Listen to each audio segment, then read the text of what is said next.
Hey everyone, it's me. I'm back with another video. In today's video, I'm going to be talking about how Deadpool 3 just kicked off the craziest phase of the MCU. So, if you haven't seen Deadpool 3, please go see it. It's such a great movie. I actually saw it on opening day, which was July 25th in Canada. And I went with all my boys, and it was such a great movie. We all enjoyed it, and I cannot wait till it comes out. Maybe I'll even buy the DVD because it is such a good movie. I wish I could see it over and over and over again, but unfortunately going to the theater that many times is probably not the best for my wallet. If you haven't seen it yet, please go see the movie. Click off of this video as well because I'm not going to talk about too many spoilers, but there is going to be some spoilers in there, so I just want you guys to have a fair warning. If you still want to watch the video, go right ahead, but I do recommend watching the movie. So I strongly believe that Deadpool 3 was such a big step in the right direction for the MCU. We've gotten mid-movies. I think the last great movie I enjoyed was actually Guardians of the Galaxy Volume 3. So us Marvel fans have really been struggling lately. But guys, trust me when I say this, Deadpool 3 showed us that Marvel can make great movies still. So I'll briefly get into why I really enjoyed Deadpool 3. First of all, the cameos. They had a perfect amount of cameos. And not only did it have cameos, but it didn't use nostalgia just to sell tickets. And I'm not trying to throw shade at No Way Home. Obviously, it's a great movie, and it really hit that Spider-Man collab that we were all looking for. But at the end of the day, you have to say that it did use nostalgia to get us to buy tickets. And the plot really wasn't anything crazy. Like, if I'm being completely honest, I felt like they could have had a better plot. But it gave us what we wanted, and it wasn't a horrible movie. But Deadpool 3 showed me that not only can you incorporate nostalgia and have like cameos, you can also have a great plot with those things. So it doesn't just have to be a nostalgia party, it doesn't just have to be a cameo party. A movie can still have both of those things and have a great plot. And not only do we have cameos from people who were in past movies, we had cameos from people that were not even characters to begin with and now are. So while I was recording this video, I was not aware that Gambit made his live action debut in 2009 in X-Men Origins Wolverine. Unfortunately, and I say unfortunately because this guy really, I'm sorry, Taylor Kitsch is, I know that's not how you say your name, however you say your name.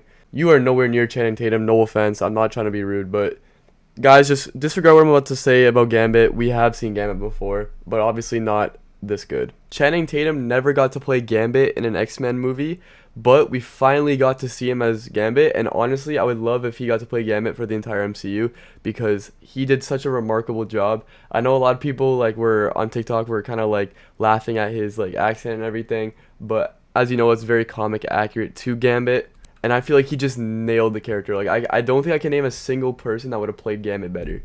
Also, looking back on the past Deadpool movies, I think it really goes to show how much Deadpool has grown as a character because you look at like Deadpool 1, for example. It was more of like he lives for himself kind of deal.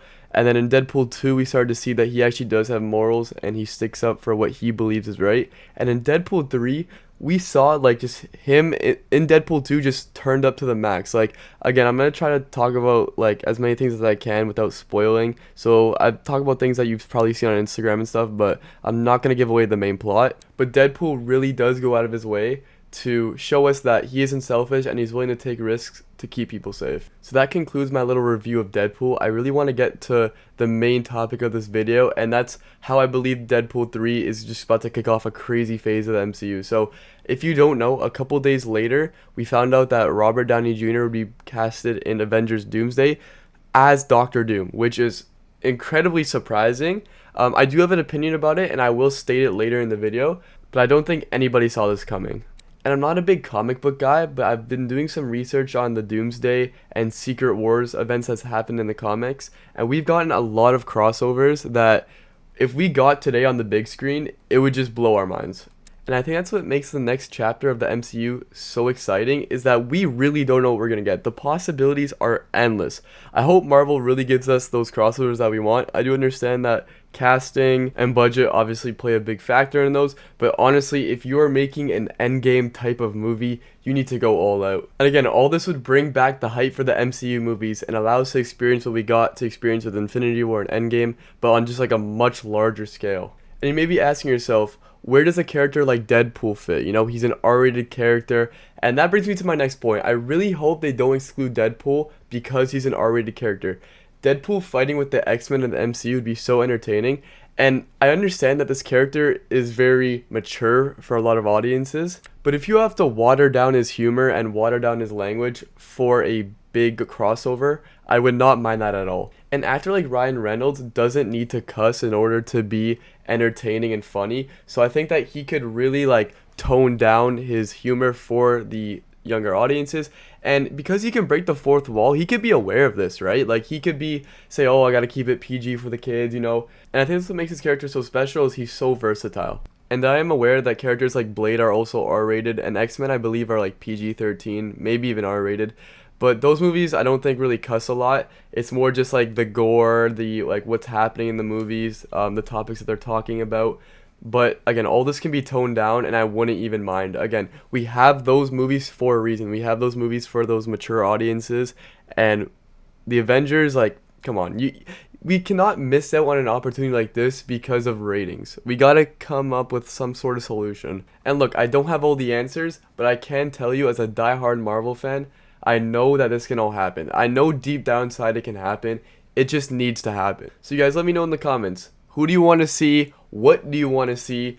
And do you think that the MCU can really be revived? Obviously, there's signs that it can, because Deadpool 3 really did prove that.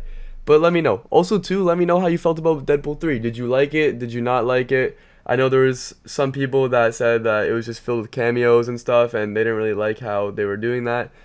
I don't know.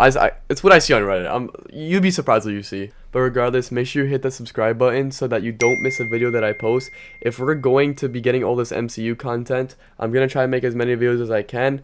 And so just let me know if you guys want more of those videos, because I've been doing, I think, a lot more DC than Marvel. But now that the MCU has proven that they can make good movies, obviously I'm going to want to make videos about them. So again, make sure you subscribe, make sure you like, and I'll catch you guys in the next one. Peace out.